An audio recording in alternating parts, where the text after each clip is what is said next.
321 centimeters in feet? First of all, we need to know the value of 1 centimeter in feet. It's always 1 centimeter equals 0.03280839895 feet. Now we have to multiply 0.03280839895 by 321.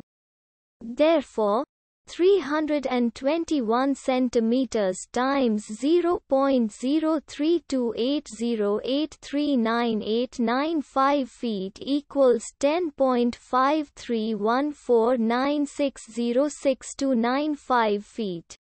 So, in other words, 321 centimeters equals 10.5314960629 feet.